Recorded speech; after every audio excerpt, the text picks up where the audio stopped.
Oke, jadi pada video ini kita akan masuk ke teori struktur bumi yang kedua, yaitu teori gempa bumi dan gunung berapi. Tapi pada video ini kita bahas dulu yang teori gempa bumi. Gempa bumi didefinisikan sebagai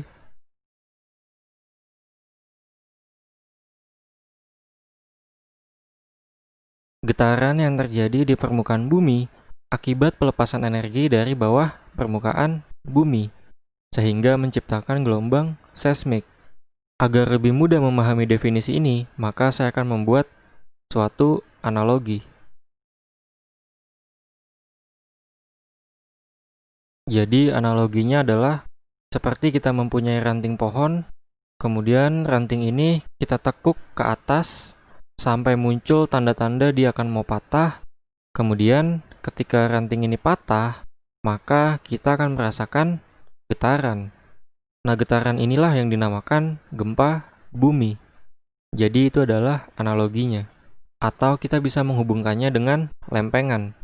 Misalnya ada lempeng patah. Lempeng patah ini biasa juga dikenal dengan istilah fault, patahan, atau sesar. Kemudian kita lanjutkan, ketika lempeng patah, maka akan terjadi pelepasan energi. Pelepasan energi ini dalam bentuk getaran yang merambat melalui bumi.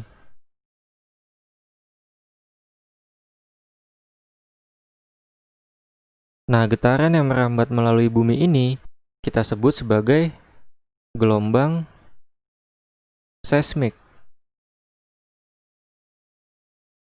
Dan ini semua kita definisikan sebagai gempa bumi. Selanjutnya, jenis patahan atau sesar itu ada berbagai macam. Contoh-contohnya adalah seperti ini. Oke, jadi ini adalah contohnya. Yang pertama ada sesar turun atau normal, atau biasa kita sebut sebagai normal fault, yaitu ketika lempeng ditarik dalam area yang berlawanan. Contohnya seperti ini. Yang menjadi catatan penting pada 3 gambar ini adalah bahwa pada lempeng yang sebelah sini, yang ada tandanya ini, itu adalah lempeng yang tetap. Sehingga kalau kita balik lagi ke sini, ini adalah lempeng yang turun. Selanjutnya adalah sesar naik atau terbalik, atau bisa kita sebut sebagai reverse fault, yaitu ketika lempeng ditekan dalam area yang berlawanan. Contohnya adalah seperti ini. Dia ditekan sehingga lempeng yang bagian sini naik. Kemudian jenis yang ketiga adalah sesar geser, atau biasa kita sebut sebagai strike slip fault, yaitu ketika lempeng bergesekan dalam arah horizontal. Contohnya adalah seperti ini. Oke. Selanjutnya dalam gempa bumi, kita mengenal dua istilah penting, yaitu titik hiposentrum dan titik epicentrum. Titik hiposentrum adalah titik pusat gempa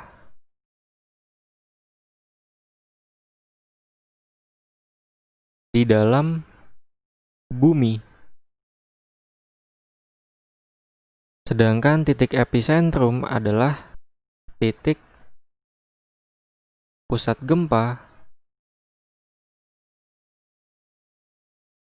di permukaan bumi. Contoh gambarnya adalah seperti ini. Nah, ini adalah contohnya. Di sini ada titik hiposentrum.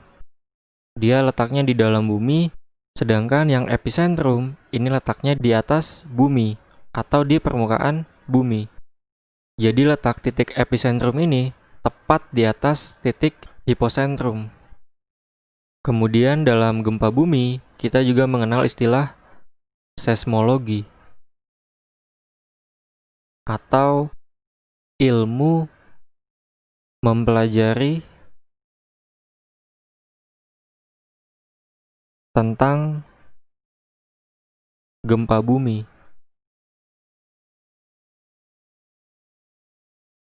Sedangkan ilmuwan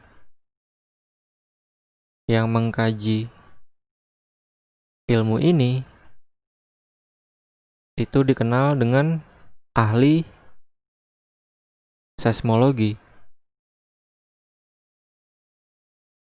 Kemudian kita juga akan mengenal seismograf, yaitu alat untuk mencatat data gelombang seismik. Kalau dalam gambar ini, gelombang seismik awalnya munculnya di sini.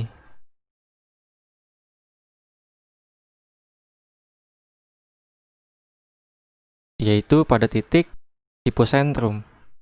Gelombang seismik terbagi lagi menjadi dua, yaitu ada gelombang seismik primer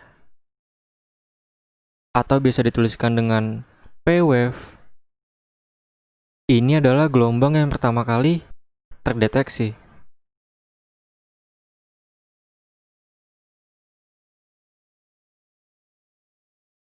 Gelombang ini merupakan gelombang longitudinal. Atau dengan kata lain, arah gerak gelombang searah dengan getarannya. Contohnya adalah seperti ini.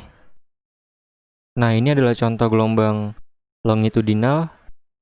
Jadi arah gerak gelombangnya itu ke sana, ke kanan, dan arah getarannya juga itu satu arah, yaitu bergetar dengan cara rapat dan renggang. Jadi seolah-olah seperti pegas kalau kita bayangkan. Kemudian jenis gelombang seismik yang kedua adalah gelombang sekunder, atau biasa dituliskan sebagai gelombang S-wave. Ini adalah gelombang yang terdeteksi setelah gelombang P-wave.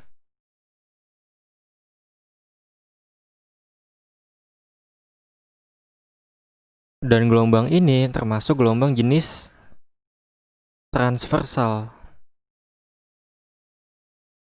yaitu arah gerak gelombang tegak lurus dengan getarannya. Dan ini adalah contoh gelombang S-wave. Jadi kalau kita lihat di sini, arah gerak gelombangnya itu ke sana, ke kanan, tetapi arah getarannya itu ke atas dan ke bawah, atau naik turun. Kemudian pada gambar ini, kita juga melihat adanya dispersi, yaitu pada titik-titik ini.